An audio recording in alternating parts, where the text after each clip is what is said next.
Hi guys, welcome to another episode of Pro Skalp. As you know, my name is Paul, the man behind the dot, Mr. SMP.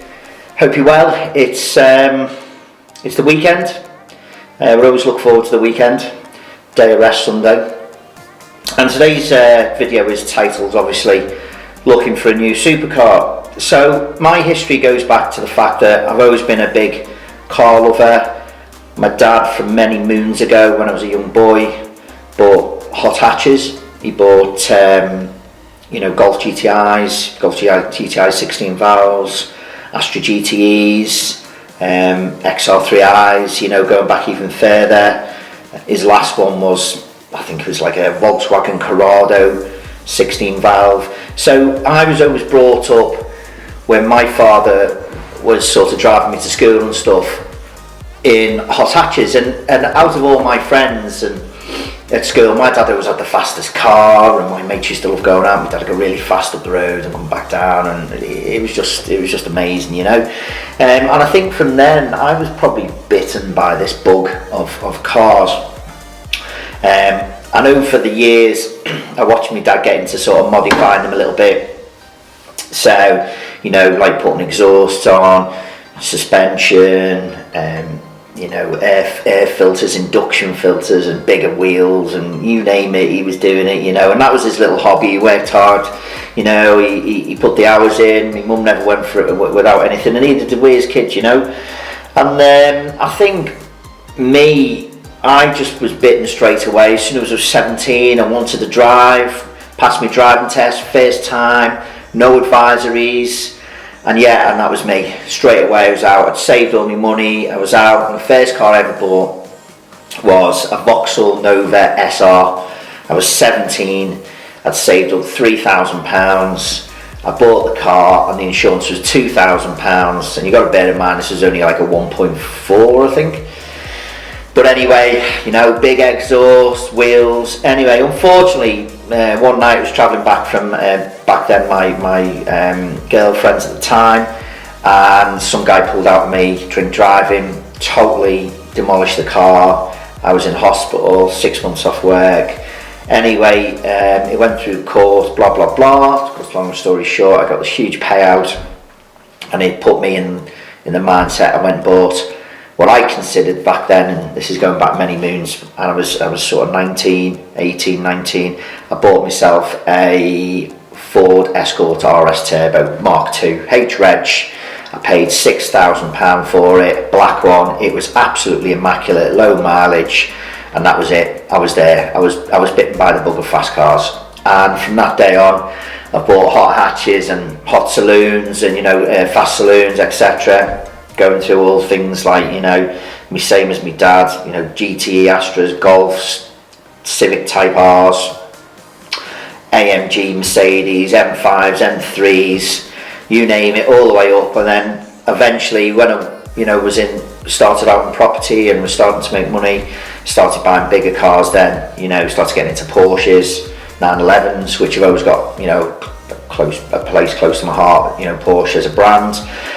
And then eventually into things like Lamborghini and Ferrari and Aston Martin and cars like this. So I've always had that, but with being so busy with work and growing businesses and stuff, you sort of get a bit older, and I was dialing things back a little bit and spending a lot of my money growing businesses, and I tend to find that I didn't really want to sort of buy any cars that were expensive anymore, because it's not just the buying of the car, it's the running of the car, and it's the upkeep, and it's what goes with it as a commitment. Because people think you can just go out, put yourself deposit down 10, 15, 20%, get yourself some finance on one of these big supercars, and that's it, and you drive off into the sunset and everything's great.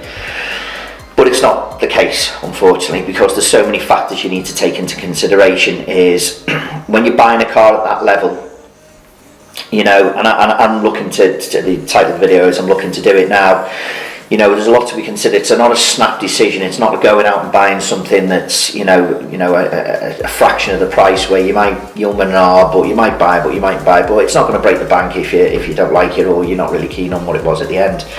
So I think for me, it's all the factors that go with buying a supercar. You've got to look at things like, it's not just the buying of the car, it's the financing of the car, it's mainly for me the depreciation on the car. What's that car going to cost me over the next 2-3 years to run? Probably about 2 years. You don't want to keep them any longer than that unless you're going to physically want to keep it paid off and keep it in a collection or own it outright. Normally, to save yourself getting really burnt on depreciation, normally go into them for maybe 2 years and then you exit and get into something else. But you've got to look at the depreciation, because overnight you can literally put, say, 50 grand into a car, which would be made up of a deposit and payments over 2 years, and it's wiped out. And in this day and age, I don't know what you guys who watch the channel, but £50,000 a lot of money to any man. You know, and anyone who tells you any different on YouTube, I think is unfair to all the viewers, because it's a lot of money, and I haven't got that type of money to just lose, not willy-nilly. So I would rather make the effort to go down the research of finding the right car for the right price, with the right finance, with the right level of depreciation against how long we're going to keep the car. And that's just part of it. And then you've got the other part of it, which is then insuring the car. Where do you keep the car? You know, overnight, you know, that car's got to be kept in a place that's secure, or at least you know is safe. If you're not going to use the car, which I won't, because I've got other cars I use, so for me it'll just be mainly a weekend thing. So it needs to sit on a trickle charger, otherwise you run the risk with, certainly with things like Ferraris or McLarens, where the 5 days and the battery's flat. So you've got that to worry about. And then you're moving on to things like the running cost of it. So every time you get that car out and fire it up, you're not going to go and put £15 in it and you're going to run around all day, maybe a couple of days in it. That's just not going to happen. You're going to fill that car up with 50, 60, 70 pounds worth of fuel, and that's probably going to last you a day. That's it. You won't get much out of it. If you're going to go blasting about, putting some mileage on it, you know, you've got to bear in mind these cars are doing sort of sub 10 miles to the gallon, which is quite expensive. So you've got to build in that cost. If you're going out, you know, every weekend for 2 days, and you might use it for a couple of days in the summer, you know, you're looking at £150 a weekend in fuel, times that by 4, and you're looking at sort of, what, 600 quid? 600 quid a month just in fuel to have it out 8 days in the month. And then once you're doing the driving, you're enjoying it, and you're putting the mileage on the car, and the mileage has got to be offset against the car's finance, and you only get a certain allowance on mileage, because that'll make the depreciation for harder, and you've got pence per mile over if you go over the allowance, so you have to set out what you're allowed to use per year, so you've got to make sure you don't go over that, and if you have gone a bit heavy, you're going to have to put it away, and you're still paying for it every month, but you've got it stuffed away because you can't use it with the mileage, and you're paying, you know, I don't know, anything from sort of, you know, £1,500, £2,000 a month for the car. You've then got the servicing.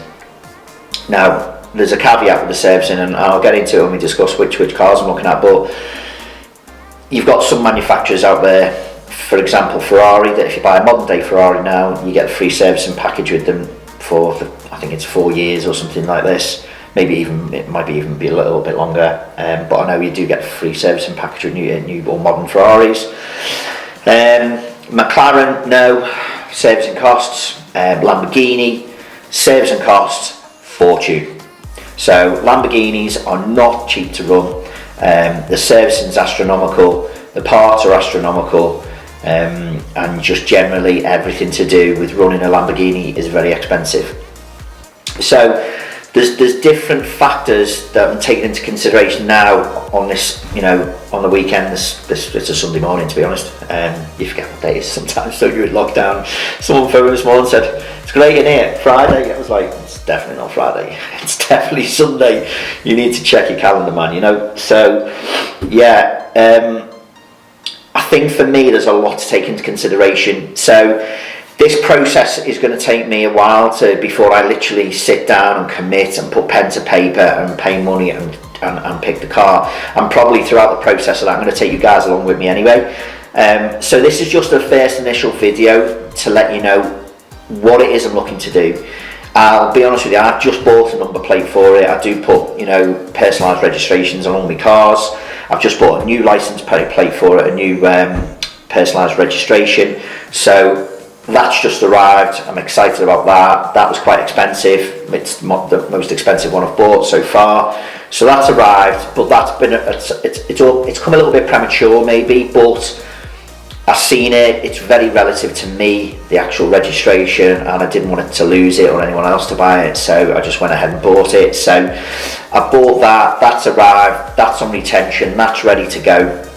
So now it's a case of going into detail, into there's probably 3 different cars, to be honest with you, that I'm looking at from 3 different brands that all fit in the same category. And I'm going to go into another video about that, guys, and tell you the 3 cars are, how much they are, you know, the reasons why I'm looking at them, the reasons for and against each car, how it would fit with me, depreciation, deposits, finance, and etc, etc. I haven't drove any of them yet, which I can't do with quarantine. But when do I buy this car, guys? So the controversial question is, when do I buy it? Because I know a lot of my compatriots on YouTube, I watch all of them on car channels, or some of them have given me good advice at the moment to say, look, do not buy a car now, wait.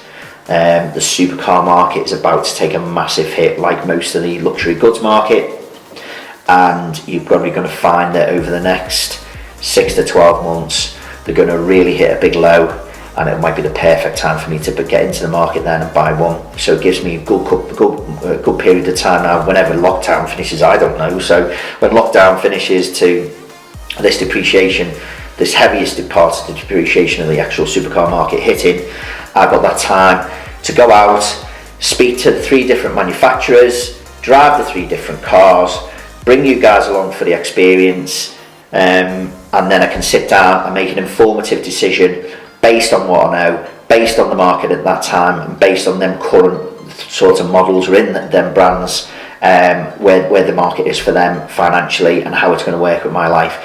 It isn't a snap decision, it isn't an overnight thing. I know a lot of YouTubers and the car channels are based on cars, and just go out and buy another car, but that's the whole point of their channel, that they have to do that, and I get that. But for me, my channel is mainly about, you know, scalp micropigmentation and that business I'm in, and this is sort of me taking a little bit along for some of my sort of stuff I do in the background, my lifestyle a little bit. So bear with me, guys, I'm going to take you all the way through it. It isn't an easy process, it is an expensive purchase. For me, second biggest purchase after my house. So come along with me, come and see, you know, what it's like. Not all the brands are very accommodating, I'll be honest, going in with cameras. Some of you, you know, some of the YouTubers will tell you, fellow YouTubers will tell you, some of the brands just won't have you in filming in the actual dealership. So unfortunately, I'll take you along, I'll film outside, go in, we'll have to film on the boat, you know, we'll do the test drive and we'll film back outside when we've gone through it, you know. So bear with me, guys, we're going to enjoy it. It's going to be a nice process for me. I work hard, you guys know I work hard. I've told you I run a couple of different businesses, very stressful. And I think for me, this is my little sort of thing to have for the weekends. You know, I don't have many vices at all, if any. So my vice is going to be my car, to get it out and have a little bit of a drive around over weekends and relax, have some dinner with friends, go for a coffee, you know, take the girlfriend out, you know, for some lunch and whatnot. So it's going to be a long road. Stick with me, guys, you're going to enjoy it. Let me know what you think in the comments below. Tell me what it should be. You know, I'm going to hit you with it anyway. It's Lamborghini, Ferrari and McLaren. They're the 3 brands I'm looking at, guys. Tell me which car you think it's going to be. I know what 3 cars in all them 3 brands that I'm looking at. All slightly different, but in a similar sort of bracket. So you work it out for yourself, guys. But listen, thanks for watching. I always love making these videos. Keep getting comments about the watches. Bit of watch talk. I will get into it further down the line. It's another one of my hobbies, is obviously collecting watches. I like my watches, so yeah, we'll do a bit of watch talk eventually. It's going to be a long road, this YouTube channel, guys, so we don't have to do it all at once. But listen, thanks for watching, guys. Love making these videos with you. Please like, share and subscribe, and press that bell button if you want to see more content, and I'll be back speaking to you guys soon about supercars. Take care, bye.